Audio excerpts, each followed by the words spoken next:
Hey guys, and welcome to a new video. Right now I'm just outside my house just to have an intro like this because it's very dark in there right now. And what I'm here to do here right now, or maybe later, is that I'll be benchmarking my new PC. As you can see, for the last few days I've been live streaming using that computer and it's been a blast. But what you haven't seen is how it compares to my old laptop. And I have a lot of games now installed thanks to fast internet, and even new games that I haven't played yet, and some old games that I never get to play because it can't really run on that laptop. And I only either buy or download them is because I want to test if it works. So let's get onto it. I'll be showing you the old versions by basically downloading my old videos online and then comparing it to basically the new benchmarks. I'll be recording them using OBS.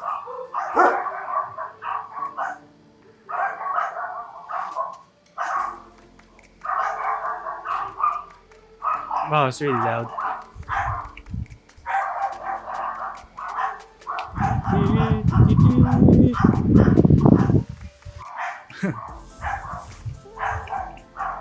Oh, there's also lightning. You can't see the comet. It's full of cloud cover. There are more dogs talking. No, so loud. Alright. I don't think I'll be able to do this quietly before it rains.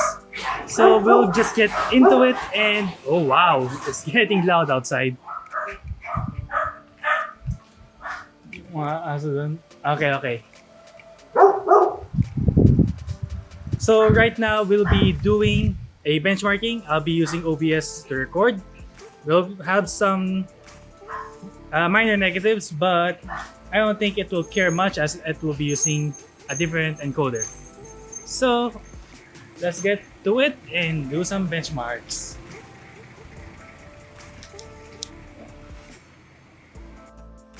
Hey guys, this is Gilbert. We are in Windows. Alright, let's try to disable everything here. Just have display capture, and what we're gonna do here is using OBS to test any recordings. So let's try to begin with benchmarks. So first of all, we'll be using Heaven Benchmarks, and we'll be using MSI Afterburner as our monitoring tool. First thing, and we'll be using here the maximum settings. I've improved my monitoring tool compared to previous ones with a GPU temperature, percentage, memory of the GPU, with CPU temperatures, CPU usage, its wattage, the amount of RAM in system memory, GPU memory, the frame rate, and the frame times. And as you can see, it's running well. I'm hovering at from 40 to 120 frames per second, which is fine. We are just testing the stability of the benchmarks here. Also, I'm trying to see if this runs well on open broadcasting software. If not, I'll be continuing using Bandicam. Besides that, it really looks good. I just literally started using Heaven Benchmark right now as I wanted to test it, and I'm happy with the results. It's never gonna go to 60 frames per second because this is such a heavy benchmark, and I'm currently using 97% of the GPU's utilization, while CPU is just hanging there doing nothing at 15%. Okay, I'm gonna check if this is fine with open broadcasting software, and if so, we'll be continue using it. Alright, welcome to Cinebench R15. I've been using this benchmarking tool for many years, and as you can see here is down here on the left is the scores of my laptop here. The Core i7-3630QM. So we'll be having a direct comparison with my old laptop that's using the 3rd gen i7, and let's begin the benchmarks.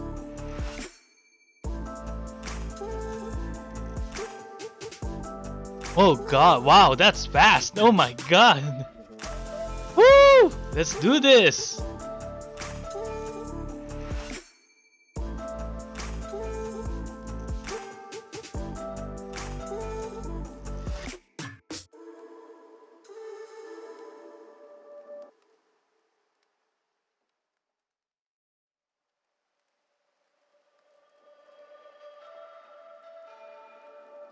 Wow, guys, look at the speed! Wow, wow, that's really good.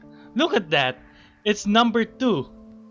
It's one of the best ones in this list. Ignore this one. This one was used on our previous computer, which is being used by my brother. But now, this one has beaten it with like 5 points, meaning it's such a efficient CPU that it barely had any difference with another CPU, which it's still the same product, but that was like bought like half a year ago compared to this one, and you can see that it's really efficient. Alrighty, we are using Cinebench R20. You can see here that it's a fairly new benchmarking tool for me because I haven't used it a lot, but I don't think I've used it at all. And we'll begin our benchmarking now. And I'm guessing it's going to be way better than any CPU that I used to own, but we'll try to compare it to the rankings here. It's weird that Cinebench R20 has no GPU test kit.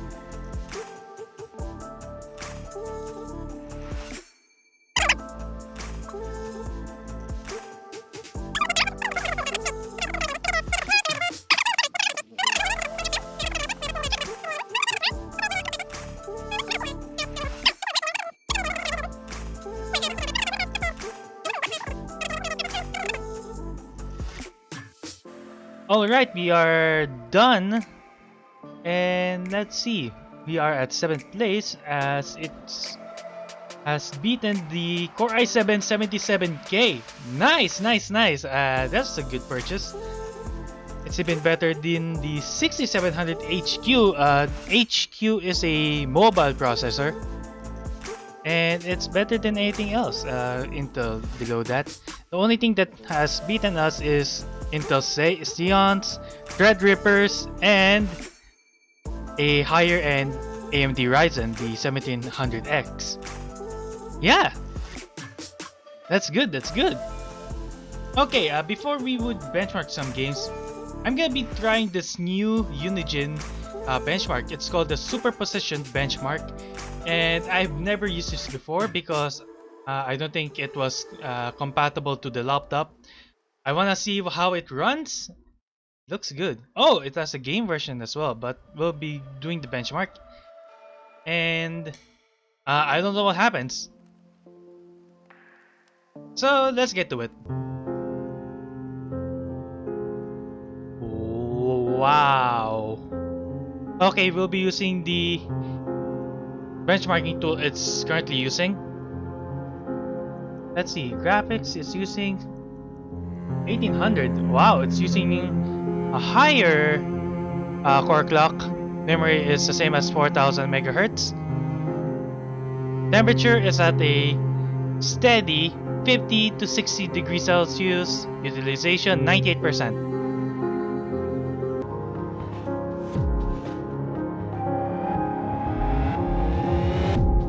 Whoa!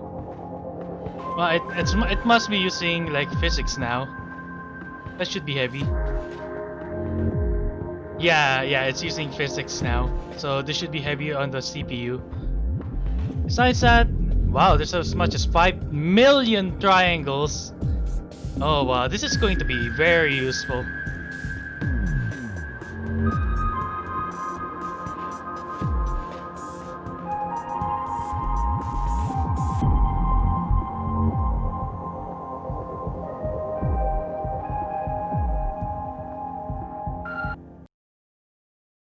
Alrighty, let's see. Superposition benchmark results. 1080p medium, version 1.1, DirectX, 1920 by 1080, full screen enabled, shaders medium, enabled and enabled. Alrighty, let's see. Let's try to compare this online. I want to see what it looks like. Okay. It doesn't really show. Oh, okay, there's a score. Preset 1080p medium, so we can see the score. Mine says 5,828. And wow. Well, to be fair, they're using the 2080 Ti. Hey guys, recording me here. I don't really want to do this live, so I just recorded the benchmarks by itself without recording my voice. So we will begin with GTA 5. And I basically maxed the settings up and then turn it on to the benchmarks. I was able to make it work, and the frame rate is good. It's near 60, and some scenes went beyond 60. But I wasn't really happy, and it was not really necessary. So I lowered the settings a bit and copied what it was comparing to my old laptop, which is basically normal version, and basically copied what the Xbox looks like. And dude, the frame rate is like nuts. It went above 100 frames per second, and some of them even go as much as 150. That was good. Alright, second game is one of the games that I regret buying in 2016, No Man's Sky. It took a while to load, but that's because it took a while to get the game again. And the frame rate is good. It's above 60, went as high as 70 frames per second. And what I did here is basically traveled across space, but most of it, because I put it to max settings, I was able to get as much as 30 to 60 frames per second. Meaning if I just lower it up a bit, I may get good results here. But man, the game has changed a lot. I don't even like the designs in the space station. It's really bad. But I don't know. Maybe I'll try to make some content out of this. If not, Alright, third game is Rainbow Six Siege, and set this game to max settings, I think. Did I set this to max? Yeah, I think I set this to max settings, and then lowered up a bit afterwards to get above 60 frames per second. And when I got that, I was like, cool, I'll try to lower the settings and try to reach beyond 100 frames per second. And it was good. And after that, I tried some simulations, and wow, this game looks different compared to when I was using in my laptop. At least it's really playable.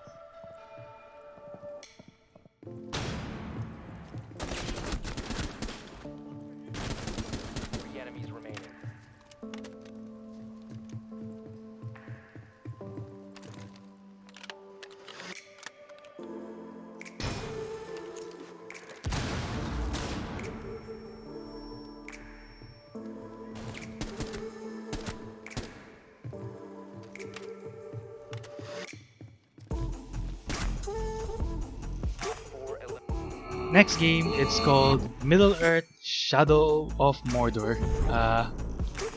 I got this game for a while, never deleted it, and tested the benchmarks, and I was able to surpass 60 frames per second, so if I lowered it a bit, it would be much playable. This game, it's not a looker. Yeah, what do you expect? You're in Mordor. It's not supposed to be a looker. Anyway, good game. I was able to finish it finally.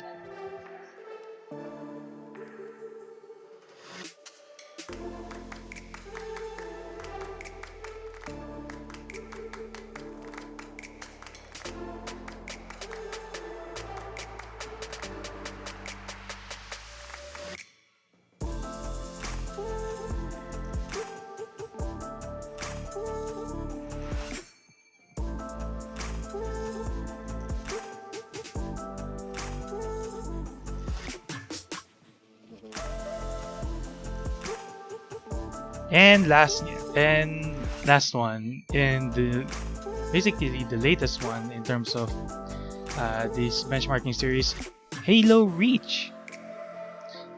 And set it up to the max settings, went beyond 200 frames per second except during cutscenes, which locks up to 60 frames per second. And I'm playing this at max settings in 1080p, meaning I can go for either a higher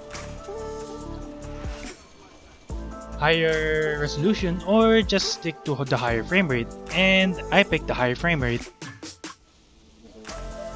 Alright, that's going to be it for this video. It took a while. I plan to record more, but the recording is becoming much of a drag.